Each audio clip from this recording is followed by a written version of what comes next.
ഹരേ കൃഷ്ണ. വസുദേവസുതം ദേവം കംസചാണൂരമർദ്ദേനം ദേവകീ പരമാനന്ദം കൃഷ്ണം വന്ദേ ജഗദ്ഗുരും. കൃഷ്ണം വന്ദേ ജഗദ്ഗുരും. കൃഷ്ണം വന്ദേ ജഗദ്ഗുരും. ഹരേ കൃഷ്ണ. വീണ്ടും ഒരു ഏകാദശി കൂടി വന്നെത്തി. അതും ഭഗവാന്റെ പ്രിയപ്പെട്ട മാസമായ വിഷ്ണു മാസം, അതായത് ചൈത്രമാസത്തിലെ ഏകാദശി. 2026 മാർച്ച് 29 ഞായറാഴ്ചയും അതുപോലെ മലയാള മാസം മീനമാസം 15 ഹിന്ദു മാസമായ ചൈത്രമാസത്തിൽ വരുന്ന ശുക്ലപക്ഷത്തിലെ ഏകാദശിയാണ് കാമദാ ഏകാദശി. കാമദാ ഏകാദശി നമ്മുടെ എല്ലാ കാമങ്ങളും നമ്മുടെ എല്ലാ ആഗ്രഹങ്ങളും സാധിക്കുന്ന ഏകാദശി. അതിനൊരു കഥയുണ്ട്. എല്ലാ ഏകാദശിയുടെയും കഥ യുധിഷ്ഠിര മഹാരാജാവിന് ശ്രീകൃഷ്ണ ഭഗവാൻ പറഞ്ഞു കൊടുക്കുന്നതാണ്. ഈ കഥയും ഭഗവാൻ പറയുകയാണ്, നമ്മുടെ ത്രേതായുഗത്തില് ശ്രീരാമചന്ദ്ര പ്രഭുവിന്റെ മുത്തച്ഛനോട് വസിഷ്ഠ മഹാമുനി പറയുകയാണ്. ശ്രീരാമചന്ദ്ര പ്രഭുവിന്റെ മുത്തച്ഛൻ വസിഷ്ഠ മഹാമുനിയോട് ചോദിക്കുകയാണ്, എന്താണ് ചൈത്രമാസത്തിലെ ഏകാദശിക്ക് ഇത്ര പ്രത്യേകത? അതിന്റെ കഥയൊന്ന് പറയൂ മഹാമുനേ എന്ന്. അപ്പോൾ അദ്ദേഹം പറയുകയാണ്, ത്രേതായുഗത്തില് രത്നപുരം എന്നൊരു രാജ്യമുണ്ടായിരുന്നു. അവിടെ പുരന്ദരൻ എന്ന ഒരു രാജാവും. ആ രാജാവിന്റെ രാജ്യം വളരെ സമ്പൽ സമൃദ്ധിയായിരുന്നു. അവിടെ എപ്പോഴും പാട്ടും ഡാൻസും ഉത്സവവും, എല്ലാവരും സന്തോഷത്തിലായിരുന്നു. അങ്ങനെ ഒരു ദിവസം ഒരു പാട്ട് നടക്കുന്ന വേദിയിൽ 2 ഗന്ധർവന്മാരുണ്ടായിരുന്നു. ഒന്ന് ലളിതനും ലളിതയും. രണ്ടും ഭാര്യാഭർത്താക്കന്മാരായിരുന്നു. അവര് എപ്പോഴും ഭയങ്കര പ്രണയബദ്ധരായിരുന്നു. നമ്മുടെ രാധാകൃഷ്ണന്മാരെ പോലെ, നമ്മുടെ ശിവപാർവതിയെ പോലെ നല്ല എപ്പോഴും സ്നേഹിച്ച് എപ്പോഴും അവർക്ക് തമ്മിൽ കണ്ടുകൊണ്ടേ ഇരിക്കണമായിരുന്നു. എല്ലാ വേദിയിലും അവര് രണ്ടും കൂടിയായിരുന്നു പാട്ട് പാടാനും ഡാൻസ് കളിക്കാനും ഒക്കെ വരുന്നത്.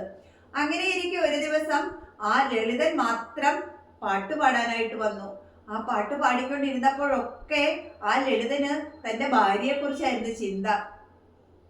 അങ്ങനെ പാട്ടിന്റെ അവസാനം പാട്ട് മറന്നു പോകുകയും എന്ത് ചെയ്യണമെന്നറിയാതെ അങ്ങനെ നിൽക്കുമ്പോൾ വേറൊരു ഗന്ധർവൻ രാജാവിനോട് പറഞ്ഞു കൊടുക്കുകയാണ്, അവന്റെ ചിന്ത രാജ്യത്തെക്കുറിച്ചോ രാജാവിനെ കുറിച്ചോ ഒന്നും ആയിരുന്നില്ല, വേറെ എവിടെയോ ആയിരുന്നു എന്ന്. അങ്ങനെ രാജാവ് ഈ ലളിതനെ വിളിച്ചിട്ട് ചോദിച്ചു, നീ എന്തായിരുന്നു ചിന്തിച്ചേ? അപ്പോൾ പറഞ്ഞു, ഞാൻ എൻ്റെ ഭാര്യയെ കുറിച്ച് ചിന്തിച്ചു കൊണ്ടിരിക്കുകയായിരുന്നു.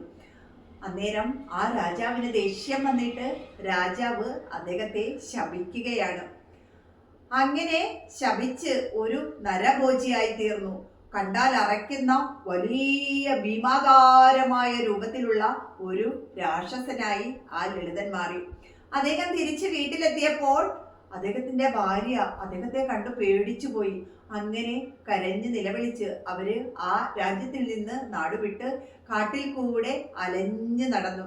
കുറേ വർഷങ്ങൾ അങ്ങനെ അലഞ്ഞു നടന്ന് ശൃംഗിമുനിയുടെ ആശ്രമത്തിലെത്തി സങ്കടങ്ങൾ പറഞ്ഞപ്പോൾ അദ്ദേഹം ആ ലളിത എന്ന ഗന്ധർവയ്ക്ക് ഒരു ഉപായം പറഞ്ഞു കൊടുത്തു. ഇനി വരുന്നത് ചൈത്രമാസത്തിലെ കാമദാ ഏകാദശിയാണ്. അത് വിധിയാമണ്ണം അനുഷ്ഠിക്കുകയാണെങ്കിൽ തൻ്റെ എല്ലാ ദുഃഖങ്ങളും മാറും എന്ന്. അങ്ങനെ ആ ലളിത തൻ്റെ ഭർത്താവിന് വേണ്ടിയിട്ട് ആ ഏകാദശി വ്രതം അനുഷ്ഠിച്ചു വിധിയാമണ്ണം. അതായത് നിർജ്ജലമായിട്ടാണ് അവര് രാത്രിയിൽ ഉറങ്ങാതെ എണ്ണ തേച്ച് കുളിക്കാതെ അങ്ങനെ വിധിയാമണ്ണം ഏകാദശി വ്രതം അനുഷ്ഠിച്ചു. അത് ത്രേതായുഗത്തില് അന്നത്തെ കാലാവസ്ഥയൊക്കെ ഒരുപാട് നല്ലതാണ്. ഇന്ന് ഈ കലിയുഗത്തില് മീനച്ചൂടില് നമ്മളൊക്കെ വെന്തുരുകുകയാണ്.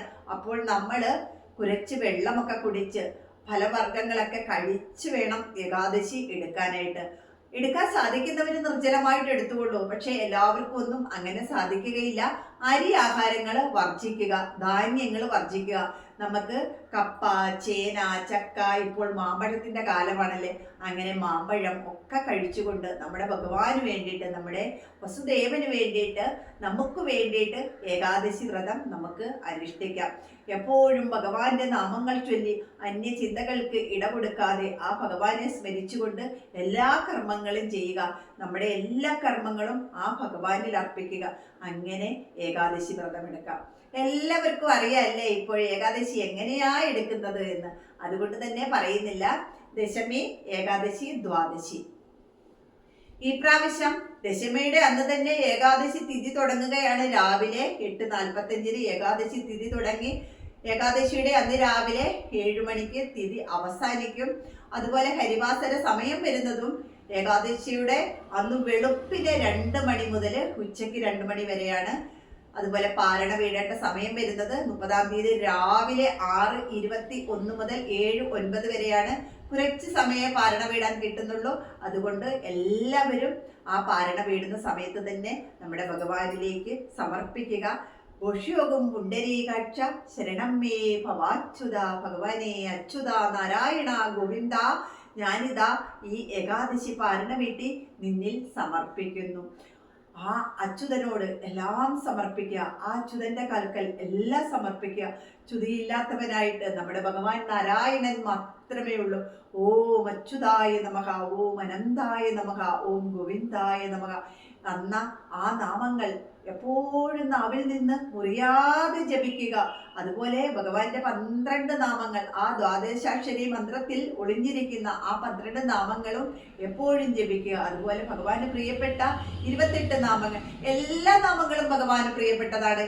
ഇനി അതൊന്നും അറിയില്ല എങ്കിൽ എല്ലാം ഒന്ന് തന്നെ, ഭഗവാനെ നാരായണ നാരായണ നാരായണ നാരായണ എന്ന് മാത്രം വിളിച്ചാലും മതി. ഇല്ലെങ്കിൽ ഹരേ കൃഷ്ണ മഹാമന്ത്രം മാത്രം ജപിച്ചാലും മതി. പക്ഷെ നമ്മളിങ്ങനെ എല്ലാം ഇങ്ങനെ ജപിക്കുമ്പോൾ നമുക്കും സന്തോഷമാണ്, നമ്മുടെ മനസ്സിന് സന്തോഷമാണ്. അപ്പോൾ നമ്മുടെ ശരീരമൊക്കെ ആകെ വേറൊരു ലോകത്തെത്തും. അതാണ് ഈ നാമങ്ങൾ കൊണ്ടുള്ള പ്രത്യേകത. നാരായണീയം വായിക്കുന്ന അത്രയും സമയം നമ്മൾ ആ നാരായണീയത്തിലേക്ക് ഇറങ്ങി ചെല്ലുമ്പോൾ നമ്മുടെ ശരീരത്തിലുള്ള രോഗങ്ങളൊക്കെ മാറും. ഒരു ശ്ലോകം ജപിക്കുമ്പോൾ നമ്മുടെ രോഗങ്ങൾ മാറുന്നെന്ന് പറയുന്ന കേട്ടിട്ടില്ലേ? അസ്മിൻ പരാത്മൻ അനുപാത്മകൽപേ തുമിത്തമുത്ഥാപിത പത്മയോനി അനന്ത ഭൂമാമരോഗരാശിൻ നിരുന്തി വാതാലയ വാസ വിഷ്ണു. ആ ഭഗവാൻ നമ്മുടെ രോഗങ്ങൾ ആ ഒരൊറ്റ ശ്ലോകം കൊണ്ട് ജപിക്കുമ്പോൾ മാറുന്നതായി പലരും അനുഭവസ്ഥര് പറയുന്നുണ്ട്. അപ്പോൾ ആ നാരായണീയം മുഴുവൻ ജപിച്ചു തീരുമ്പോഴത്തേന് നമ്മൾ വേറൊരു ലോകത്തെത്തും. അതുകൊണ്ടാണ് പറയുന്നത്, നാരായണീയം വായിക്കൂ, ഭാഗവതം വായിക്കൂ, ഭഗവത്ഗീത പഠിക്കൂ. ഭഗവത്ഗീത പഠിച്ചാൽ നമ്മൾക്ക് ഒരിടത്തും തളർച്ചയുണ്ടാകുകയില്ല. ആ അർജുനനെ ഉയർത്തെഴുന്നേൽപ്പിച്ച പോലെ നമ്മളെയും ഭഗവാൻ ഉയർത്തെഴുന്നേൽപ്പിക്കും. തീർച്ചയാണ് ഭഗവത്ഗീത പഠിക്കുകയാണെങ്കിൽ നമ്മൾ ഒരിടത്തും തളരുകയില്ല എന്നാണ് പറയുന്നത്.